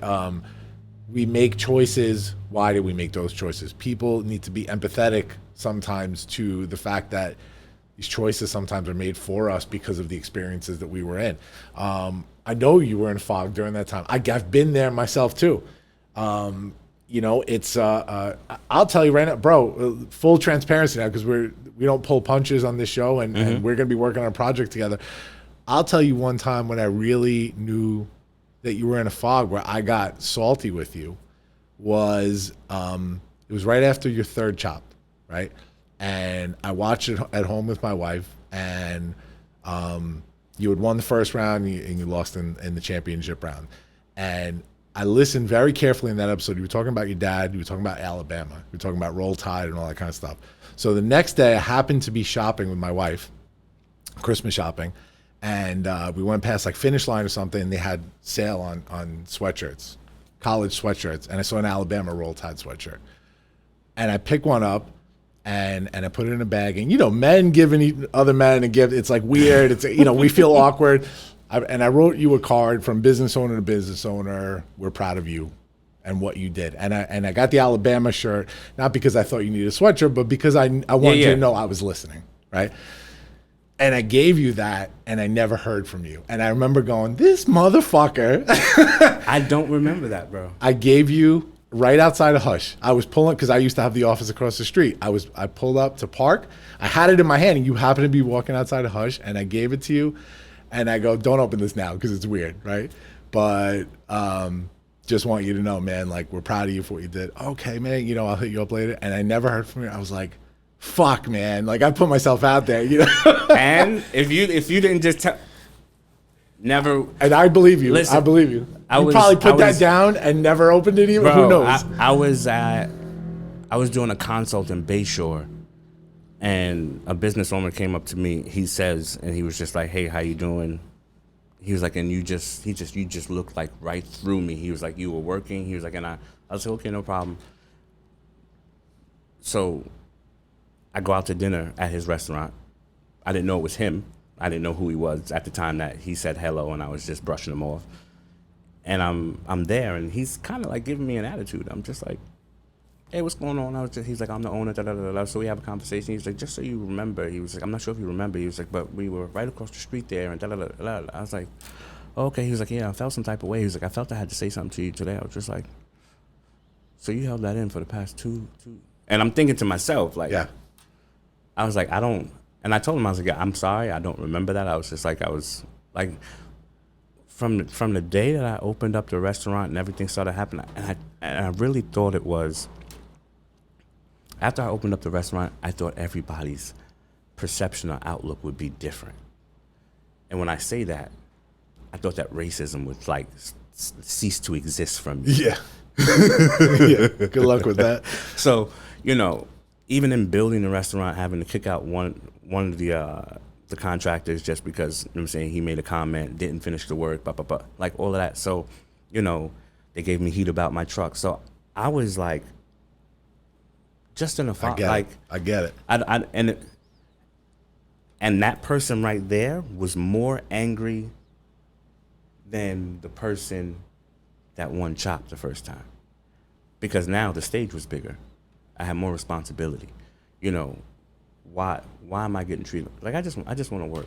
Yeah. I just want to do what I love to do. Yep. You know, and then all the elements. You know, the cares of the world. You know, in the Bible we say, you know, the cares of the world. Like, that's what it was. It was then the cares of the world and really caring what people thought.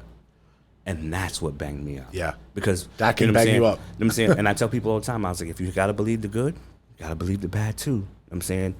And when you open up that door, good and evil come through that door. So just as much good comes through, you best believe just as much bad is going to come through too. And even if the bad is false, even if it's fake stuff, even like now with social media, people could create whatever they want to create, say this, say that, say that, say this. And you're just like, yo, wow, that's the way you really feel. Yeah. And it was just anger. Cause I'm just like, yo, I'm just trying to make enough money to feed my daughter, big, like that, like that's all I wanted, and show people a difference, and show people if you give someone a chance that doesn't look like you, they're not gonna fucking blow it, Right. you know. And I think I proved that, and then everything just went to Shamnado, yeah, you know. But it's just, but I know it was me because there was no growth, and then the people that are there supposed to be on your team. Infighting, like at the end of the day, you know, the biggest empires, whether it be a drug game or whether it be, you know what I'm saying, any law of government, you know, they get destroyed from within. You know what I'm saying? Dissension comes, you know what I'm saying, from within. And if I go to war every day and there's no peace at home, man without peace goes crazy. Yeah. Yeah, bro. I hear you. I completely hear you. And I'm glad. Look, I'm not glad that things happen to, you know, move you out of situations and we go through hardships or whatever, but I'm glad that you found your peace, because now I see you, bro, and you have a new level of sort of focus that I see in you, you know, which is incredible. Thank you, sir. Thank you, sir. And for, you know, we've had this personal conversation during the pandemic. For some of us, look, man, we had personal losses and the whole thing, but for some of us, that pandemic helped to focus us. It helped to realign us, give us space from people. Without, because you disappear on any regular day, people go, where'd he go? Yeah. You disappeared during the pandemic. People don't give a shit because Yeah. they disappeared too. You know, that's what they expect. But Right. if you reappear during the pandemic, that's when you like. I got more friends. I got more situations going through the pandemic just by, you know, creating that social media presence now, cooking at home and stuff like that. But, you know, but then again, the evolution of who we are, like we can't always be at the stove. Yeah. You know what I'm saying? So now it's in front of a mic. And I like that because now it's broadcast more. And I think that as a person now going through what I've been through, I can then relay it to people and help them through it, help them navigate. And I think that that's what it is. Like, you know, taking that food that I normally do and still do and do at a high level, I'm still kind of nice.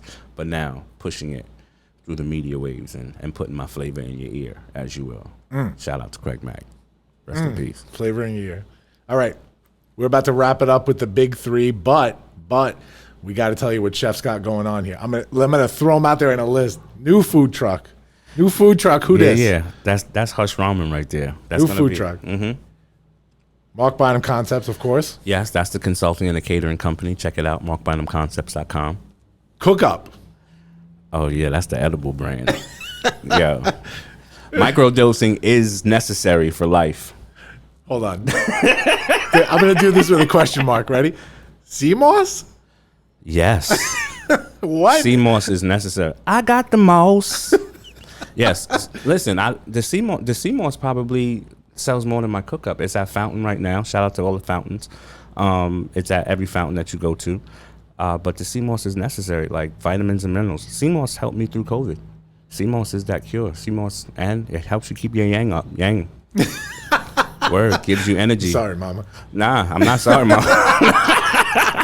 I'll be saying sorry, mama, to somebody else, but sorry, mama. But yeah, it helps. It helps with the focus. It helps with your hair, your nails, your follicles. You know what I'm saying? Helps you with your libido. Yeah, for sure. Sea moss. Nudo is no more for me. Oh, It's okay. No Nudo. It's yeah. No. No. Okay. No.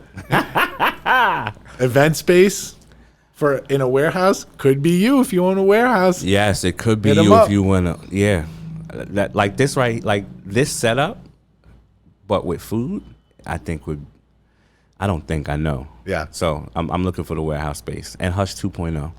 All right, and we're gonna after we finish the big three, we're gonna give you a sneak peek at something else going on. But guys, time for the big three.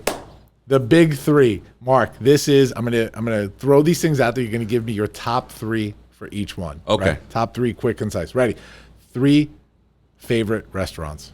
Oh my God. Not yours, please. Heard that. Crown Shy, which is in the financial district. They do a phenomenal job. When I'm on Long Island, I will go to Greenport, the Halyard. Shout out to Chef Stephan. And I can't say my house because I don't cook there no more. A third restaurant. Ooh, I thought this would be easier for you. Nah, By the way, bro. Greenport, Noah's is my place in Greenport. Greenport is the place, period. Greenport's great food. Great food. Listen, all my people, if y'all don't know, y'all got to get out east in the summertime. You're Forget gonna about spend the it- Hamptons. Yeah, if you Forget don't know, about the Hamptons. Go to Greenport. Greenport is dope. Shout out to Greenport. Let's open up a Hush in Greenport.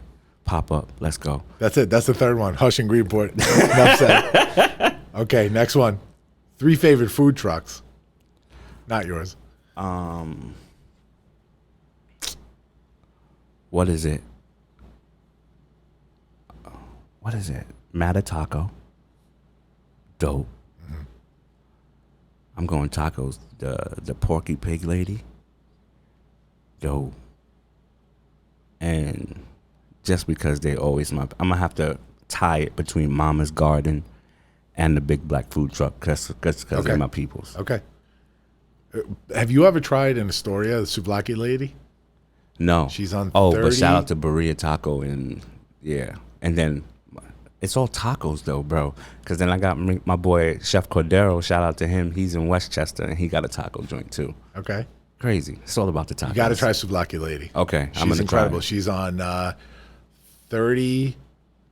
33rd and Ditmars, right off of the train station on 31st. 33rd and Ditmars. She's got some kind of marinade for the pork that's like, I don't know if she's the one that uses beer and lemon, but oh, man. Okay. So good. Souvlaki lady. Souvlaki lady. Send me that link. I will. 3 moments in your life that humbled you forward. So when I say humbled you forward, obviously moments that humbled you, but brought you forward to grow.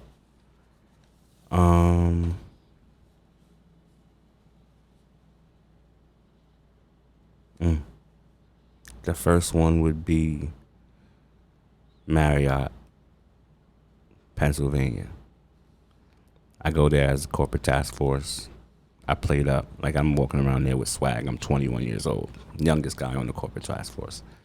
Played up 300 cheesecakes, rolling them into the refrigerator. It's the night before the event. It's like 9 o'clock at night. It's my last task. I drop all of them. Trying to be superhero guy. We fixed it. Thank God for the cake company that we used. They were in PA, and I went and we picked them up, but humbled me forward, let me know you can't do everything by yourself. Same thing. The closing of 291 humbled me forward because I let I couldn't do things by myself. It's a constant theme with me. But really probably humbled you later on, right? Because 291 closing wasn't really a big deal when it happened. No. Because that was a conscious decision because you had Gerard Street, right? No. Yeah. I should have kept 291. I should have never shut the doors. I should have kept my team in place. Some of them still hate me for that. Facts. Shout out to Torres. Shout out to Chanti. Shout out to the big black food truck. Yeah. So, no, that humbled me forward. And sleeping in my car for 2 months because I was homeless. It's the first time I told anybody that. You want to tell us when that was? It was right after my barbecue joint went down. Because they shut it, and that was none of my doing. They just wanted to shut it down. So, oh man, what a night that was! So to give up, and I gave up Hush Huntington, and MB Ramen ultimately. Yeah. To open up Fatwood because I thought it'll be different here. I'll do it right here. I won't do anything else. I'll just focus on the one, get back to the basic of it. So, being homeless. Wow. Thank you for sharing that, man. And by the way, Fatwood was, we went, viewers, listeners, Mark and I we actually reconnected after a couple of years of not seeing each other. We were both on stage at an event called LIEC. We were both on the same stage as the Shark, Damon John, doing an entrepreneurship panel, which was dope. Great content that came out of that. And then, it was after a couple of months after you would open up Fatwood, and I said, we'll go down there, me and the missus. We met you down there. Oh, man, it was so good. Yeah, we did it right. So good. We did it right. Very Hush-esque because it was small, it was personal, not too small, bigger than Hush, but it felt small. It felt nice and cozy. Yeah. It was. Well, that's what you wanted, and then that fell through too. But and it was just like wow. And then since then, I went to go work at a hospital. Wow. Like that was just like that. And then that's when the little 11 lesbian hoes were like and then the murder that the newspapers were just like, oh well, he doesn't know, like had nothing to do with me. Yeah. But and that's why people are like, why do you walk around the way you walk around? I was like, I have 6 different places. I was like, if 300 people go there to eat, I was like, they have 12 different dishes. I was just like, that's my reputation going out there every day. I was like, that's stressful. Yeah. Taking care of people is stressful. So you feel a certain type of way, but it humbled me in the fact that, I knew I needed to do better for myself, and that's what I did. And then realizing how banged up I was mentally, because now you have time to sit, you have time to think, and when everybody's pushed away, when everybody's gone, what I'm saying, you can't mask your flaws through another relationship. If you're fractured, another relationship isn't gonna fix you. Like you have to do that. So then being in another relationship, and then finally being in no relationship, then you're able to focus and say, oh shit, I'm a mess. I'm a mess right now. Yeah. So but then that. With that said, like, then that helps you be, like, you thought you were a better business person? Like, no. Like, when you fix that fracture, oh, I'm a better business person, I'm a better brother, I'm a better, father, because, now you're going back to being a complete person because you're fixing what's banged up. Yeah. So your car runs better. Yeah. All right, let's close the big three off with a positive one. All that was so amazing, bro. 3 favorite meals that you have ever cooked. Oh, that I've ever cooked. Yeah.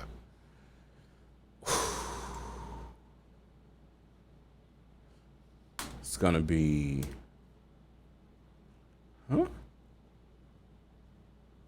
the ribs, of course, because that's old magazine. Noodle, of course. Tonkatsu, jam.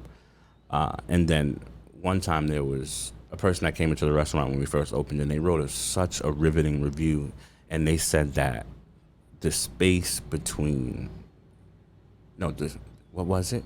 The space, he said, I think I found heaven, and it was between, this crispy chin on, this crispy skin, say that 5 times fast. On That was the chicken. Fatwood? No. Oh, that was Hush. Yeah. And Yeah. I remember that. And George wrote that review. This guy right here. Oh, it was you. That was me. Oh man. So my chicken at Hush. Because that was it. Like that review. Like my sister read me that review. She was like, "That motherfucker could write." And I was like, "Yeah, I guess." This motherfucker can write, ladies and gentlemen. Guys, Chef Marc Bynum brought the honesty. I appreciate you so much, bro. Thank you for doing this. I feel it's important. When you go through some shit in life, for people to be able to hear everything, right? Every side, because there's so many layers behind the decisions we make, the things that have happened to us, the things we have done to ourselves. So I appreciate this honesty. My hope is that this helps somebody out there. Somebody can hear this, and whether it's from a mental health perspective, whether it's somebody young who is coming up in the business and wants to do great things. I hope that they can learn from this, become leaders in their industry. You guys have just been lucky enough to listen to, an hour and 50 minutes of I just saw that. The chef, former amateur football player. Yeah. Daler, CMOS, an edible creator. Edible creator, yes. I got some confetti cookies right now. Yeah, they're great. Fashion icon, Marc. In the making, Bynum, yes. In the making. Thank you. Thank you, brother. Let me just take care of some business here. This episode is going to go live on Monday. We're going to share it out everywhere, but I appreciate you, man. Thank you. I appreciate you as well. Thanks a lot. Thanks for having me. Guys, another episode of the Launchcast brought to you by Launchpad 516 Studios, right there. You see that. Join us every single Monday. We're back to Mondays. I'm not going to change what's working, right? We've always been Mondays. We're going to stay on Mondays. Every Monday, 6 a.m. Eastern Time. Apple Podcasts, Spotify, Pandora, iHeart, TuneIn, all of them. You could find us everywhere. We appreciate you, audience. Keep listening this season. We are going to keep bringing the fire. Actually, I'm going to bring Chef on one last time. I'm going to switch my glasses back to the Tony Stark joints right here. We're both going to look at the camera, and we are going to say that chopping it up with Chef Bynum is coming, right? Yeah. Chopping it up with Chef Bynum. Chopping it up with Chef Bynum is coming. Check it out, Launchpad 516 Studios. We'll see you next week, guys. Yes, sir. Launch sequence terminated. Into the black hole. Into the black hole. The Launchcast is brought to you by Launchpad 516 Studios, produced by Fabrizio Fugazi and executive produced by George Andriopoulos. Marketing and PR by Media Convergence. Theme song by Tommy Lungberg. Music and sound effects are licensed through Epidemic Sound. The Launchcast is hosted with Podbean. Make sure to subscribe to this feed wherever podcasts are available and leave us a 5-star review on Apple Podcasts while you're at it, guys. You can find the show on Apple Podcasts, Spotify, Stitcher, iHeartRadio, Pandora, TuneIn, Amazon Music, Google Podcasts, Podbean, and everywhere else that podcasts are available. Follow me, George Andriopoulos, the host, at Launchpad CEO on Facebook, Twitter, and Instagram, or follow the show at The Launchcast Show on Facebook and Instagram, or at Launchcast Show on Twitter. Visit our website, thelaunchcast.com, and make sure to follow all the great podcasts produced by Launchpad 516 Studios. We'll see you next time, guys.